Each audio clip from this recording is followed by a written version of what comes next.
मुझे नहीं पता कि कश्मीर में एहतजाज करने वालों के मुतालबात कितने सही हैं कितने गलत। मुझे नहीं पता वहाँ आटे और बिजली का रेट क्या है, लेकिन कोई भी अक्लमंद शख्स तमाम हालात और दोनों फ़रीक़ैन के बयानात और एक्शंस का मुआवजा करे तो बआसानी कुछ नताइज निकाल सकता है। फ़ौज का हमेशा से यह तरीका रहा है कि जो भी हुकूमत को तनकीद करे ये उनको फसादी कहते हैं और उनका कत्ल हलाल समझ लेते हैं। हम फसाद फिल अर्ज़ का लुग़वी मानी देते हैं और फिर फ़ैसला करते हैं कि फसादी दरअसल हैं कौन। इससे पहले जो ज़मीनी हक़ाइक़ हैं उसका भी थोड़ा तज़किरा कर लेते हैं। हुकूमत ने जम्मू कश्मीर का इंटरनेट, मोबाइल राब्ते और ख़ुराक पानी भी बंद किया और अब ख़ुराक के ट्रक वहाँ खड़े हैं और ख़राब हो रहे हैं, गल सड़ रहे हैं। दूसरे सूबों से पुलिस भेजी गई, फ़ौज भेजी गई, उनको आंसू गैस की बंदूकें, राइफ़लें और स्नाइपर गन्स दी गईं। पहले तो कश्मीरी लोगों की अमवात का सिरे से इनकार किया जाता रहा और बाद में कहा गया कि पहले उन्होंने हमारे जवानों को कत्ल किया। और एक ज़रा से ये भी मौक़िफ़ सामने आया है कि जिन पुलिस वालों ने अवाम पर गोलियां चलाने से इनकार किया उनको फ़ौज ने ख़ुद कत्ल किया। इसके अलावा जब एहतजाज इस्लामाबाद और दूसरे शहरों में शुरू हुआ तो उन नौजवानों को भी उठाकर गायब कर दिया गया जिनमें लड़कियां भी शामिल हैं।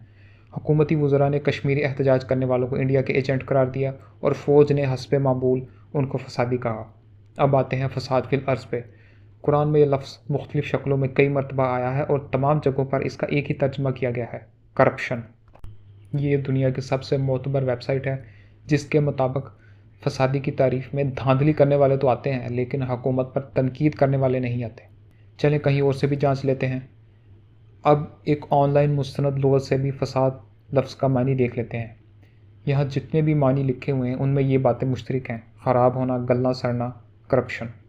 और जब फसाद के साथ फिल अर्ज़ को भी जोड़ दिया जाए तो मतलब बनेगा ऐसी ख़राबी जो पूरी धरती पर मुहित हो, ऐसा बिगाड़ जो सिर्फ़ इंसानों तक महदूद ना रह जाए बल्कि बाकी मखलूक़ात भी असरअंदाज हों। अब आप बताएं, जब आंसू गैस का बेतहाशा इस्तेमाल किया जाता है तो उसके असर में वो घरों पर बैठे लोग तो आते ही हैं, साथ ही साथ तमाम मवेशी, परिंदे और तमाम बाकी मखलूक़ात भी इसके असर में आती हैं। ये है फसाद फिल अर्ज़ की मिसाल।